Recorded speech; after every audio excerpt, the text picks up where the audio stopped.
जो है ममता बनर्जी, ये आज बनर्जी नहीं रह गई है, ये बानो बन चुकी है। और इनका जो भतीजा है ये शेख अब्दुल्ला बन चुकी है। विशेष संप्रदाय को खुश करने के लिए एक विशेष संप्रदाय को खून चूसने में लगे जाते हो, फिर भी आप सेकुलर हो। त्यौहार पे किसी का जुलूस निकलेगा, ईद में छुट्टी देते हो, क्या रामनवमी में छुट्टी क्यों नहीं देते हैं? फिर भी भाजपा कम्युनल हो जाता है और वो सेकुलर बन जाती है। कोई भी मीडिया कवरेज ऐसा नहीं है जो यूपी में एक भी रिकॉर्ड आया हो ऐसा। तो आपके जगह में ही क्यों होता है? हर बार क्यों हिंदू पीछे जाता है? अभी कुछ दिन पहले तो आपने देखे होंगे किस तरह से पूरा परिवार को, एक आरएसएस का हमारा कार्यकर्ता था, उसका परिवार को पूरा खून से लथपथ वहाँ घर से मर्डर अवस्था में मिली थी, मर्डर कर दिया गया था। ये वही गुंडा था जो टीएमसी गुंडा है, उन्होंने किया था कर्फ्यू। पहली बार नहीं है, महागठबंधन का तैयारी चल रही है। 2019 में भी भारत की जनता ने देख चुकी है ये महागठबंधन किस तरह से हाथ में हाथ पकड़ के सेल्फी खिंचवा रही थी। फिर 2019 गए गायब। भारत एक सेक्युलर देश है जहां पर सभी तीज त्योहार बड़े हर्षोल्लास के साथ मनाए जाने चाहिए, लेकिन ये हर बार का हो गया है कि कभी भी हिंदू शोभा यात्राओं पर पथराव हो जाता है। लोग सोचते हैं कि ये पथराव शायद आपसी मनमुटाव की वजह से हुआ होगा, लेकिन अगर आप पिछले कुछ वर्षों का रिकॉर्ड नापेंगे तो आपको पता चलेगा कि इन पथरावों के पीछे गहरी साजिश होती है। पिछले वर्ष दिल्ली की जहांगीरपुरी में हनुमान जयंती पर पथराव हुआ और उसका नतीजा ये निकला कि अपने ही देश में हिंदू रामनवमी पर शोभा यात्रा नहीं निकाल पाए। कल भी रामनवमी पर कई ऐसी घटनाएं हुई। एक ऐसी ही चर्चित घटना बंगाल से हुई, जहां बंगाल में शोभा यात्रा पर हावड़ा के निकट पथराव किया गया। ममता बनर्जी जो कि राज्य की मुख्यमंत्री है, उन्होंने इसके लिए भारतीय जनता पार्टी को ब्लेम किया है। किराए के गुंडे उन्होंने बुलाए, ऐसा कहा है। हमारे साथ बंगाल के ही एक युवक हैं, वासुदेव मना इनका नाम है। वासुदेव जी, पोस्ट इलेक्शन हिंसा काफ़ी हुई थी बंगाल के अंदर, और उसके बाद अभी हावड़ा के अंदर ऐसा इंसिडेंट हुआ और कहीं ना कहीं सारा दोष जो है वो हिंदुओं पर मर दिया गया। इसको लेकर आपकी क्या प्रतिक्रिया है? देखिए, बंगाल में अभी जो सीएम है, ये सीएम का डेफिनेशन ही बदल दिया है। इन्होंने अपने खुद का एक्टिविटी से इसका डेफिनेशन ही बदल। पहला डेफिनेशन इन्होंने ये जस्टिफाई कर दिया ये करप्शन मिनिस्टर है। दूसरा इन्होंने ये जस्टिफाई कर दिया है ये चीट मिनिस्टर है। तीसरा जस्टिफाई इन्होंने ये कर दिया है ये चीफ मिनिस्टर है। और चौथा सबसे जो बड़ी है ये कम्युनल मिनिस्टर बन के बैठी है। आज तक आपने दो तीन गिनाए हैं, ऐसे में 100 से ज़्यादा 3 के डिजिट में आंकड़ा है। अभी इनका राज में अभी तीसरी बार ये हुई है और इनके राज में शायद 300 बार ये हो चुका है। ये क्या बंगाल की जनता, बंगाल के हिंदुओं, क्या आपको इसी वजह से वोट दिया था? आज बंगाल की जनता को कहीं ना कहीं ये सोचने के लिए मजबूर करती है कि उन्होंने जिस आस्था के चलते, जो भद्रता दिखाते हुए उन्होंने वोट दिया था, उस भद्र लोग को आज आप अभद्र व्यवहार कर रहे हैं उनके साथ।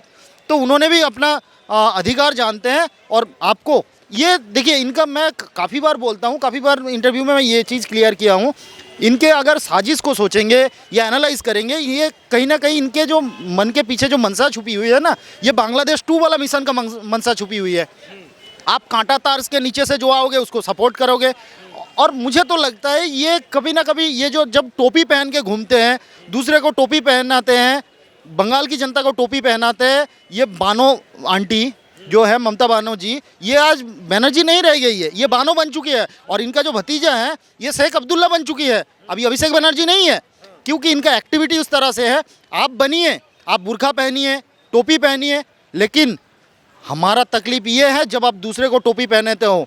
जब आप टोपी पहनिए, आप सेकुलर मानते हैं, अच्छी बात है, पर ये कौन सी सेकुलरिज्म है कि हिंदुओं का खून चूसने में आप लगे हुए हो? हर टाइम पे आप खून चूसने में लगे हुए हो, चाहे कोई भी हिंदुओं का त्यौहार हो। क्या तब ममता बनर्जी क्लियर कर दे कि ये हिंदू होना यहाँ पे पश्चिम बंगाल में रहना जुर्म है? और रही बात, जो जैसे ही मैंने बताया था अभी कि बांग्लादेश 2 मिशन को लेकर काम कर रहे हैं, बांग्लादेश में जैसे देखिए हिंदू कैसे एक अल्पसंख्यक होते हुए उत्पीड़न का शिकार बनते हैं, आज बंगाल कहीं ना कहीं उसी अवस्था में रिटर्न बैक किया हुआ है। किसी ने भी नहीं छोड़ा है, चाहे आप कांग्रेस के टाइम से उठा के देख लीजिए, और उसके बाद जो आया था कम्युनिस्ट सरकार, उसको उठा के देख लीजिए, और उसके बाद अभी जो चल रहा है करप्शन गवर्नमेंट, उसको भी उठा के देख लीजिए। तो तीनों कहीं ना कहीं एक ही सिक्के का चट्टे बट्टे एक ही तरफ जा रहे हैं, और हर टाइम किसी का खून बहा तो ये हिंदू का खून बहा है। अच्छा, एक और चीज़ है, जब भी इन सब मुद्दों की बात आती है वो बीजेपी को ब्लेम करना शुरू कर देती है कि बीजेपी जो है वो सांप्रदायिक तनाव फैलाने का कोशिश कर रही है। इस पर आपका क्या टेक है? देखिए, सांप्रदायिक आप अगर त्यौहार पे किसी का जुलूस निकलेगा, ईद में छुट्टी देते हो, क्या रामनवमी में छुट्टी क्यों नहीं देते हैं? फिर भी भाजपा कम्युनल हो जाता है और वो सेकुलर बन जाती है।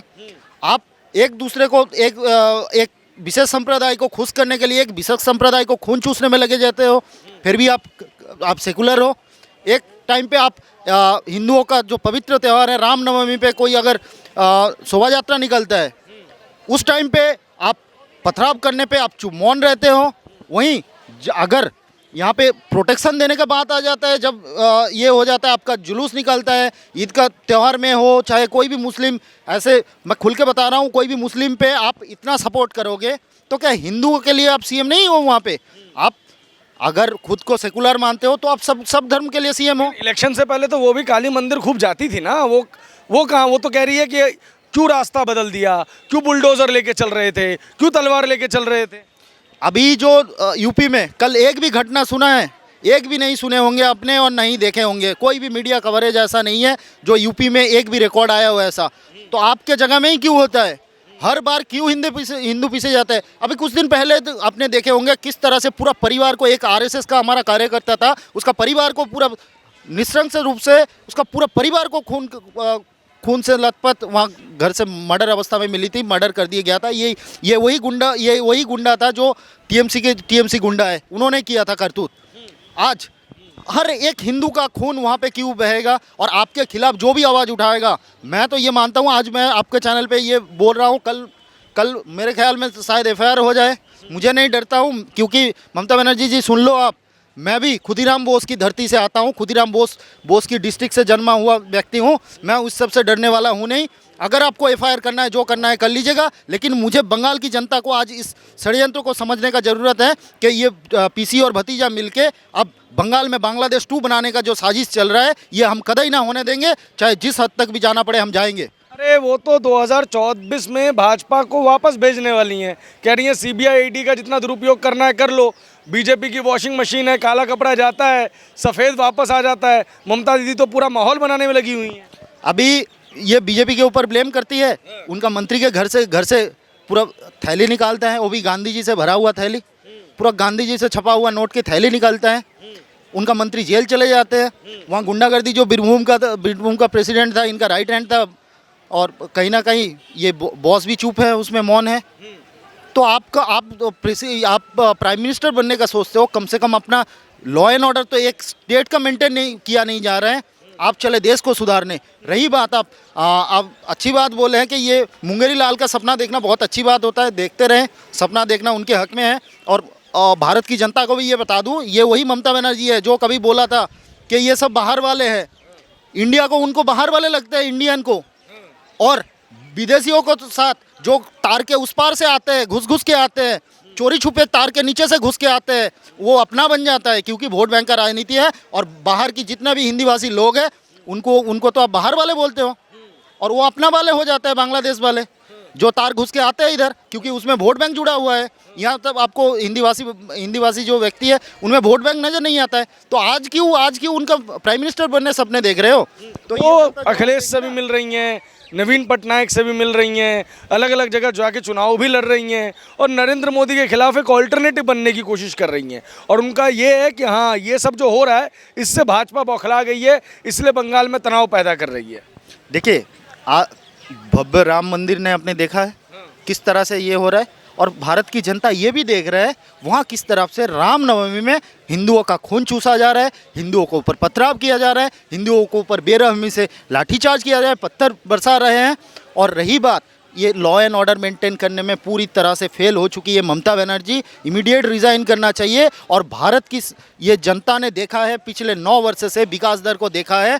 अभी जिस तेज़ी के साथ 2014 के बाद नरेंद्र मोदी जी का गुड गवर्नेंस मॉडल ने भारत को एक नई ऊंचाई को और नई स्पीड को दिया है, जिस तरह से भारत को विश्वगुरु बनने को और आगे बढ़ा रहे हैं। और ये तो खाली लूटे पुटे में सेवा भाव, तो ये दिखावटी करते हैं, असली मकसद से इनको मेवा खाना होता है। सेवा भाव से ढोंगीपन रच के ये मेवा खाने के लिए आता है। तभी इनका जो मंत्री होता है, नेता होता है, उनके घर से बोरी भर के पैसा रखा जाता है।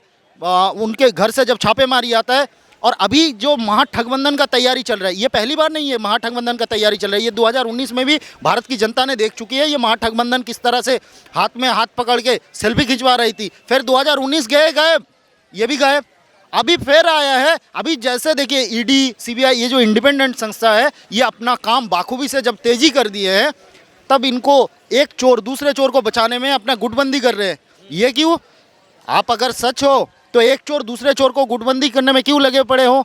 आप प्राइम मिनिस्टर का सपना देखते हो, देश का संपत्ति लूट-फूट खाने में चले हो। आपके चैनल के माध्यम से 140 करोड़ जनता को ये बताना चाहता हूँ, ये जो 3D होता है, ये भारत के लिए बड़ा खतरनाक होता है। 3D में से पहला डी आता है डायनेस्टी, दूसरा होता है डिक्टेटरशिप, और तीसरा होता है डिसऑनेस्टी। ये जहाँ इसका काली साया पड़ा, वहाँ लोकतंत्र खतरे में आ गया। आप देखिए बंगाल की हालत देखिए। आप देखिए यहाँ दिल्ली वाला जो रत्ना है, ये भी कभी भारत भी उसी का शिकार बना था। यूपी में भी कभी शिकार बना था। अभी कुछ दिन पहले महाराष्ट्र में भी उसी का शिकार बना था।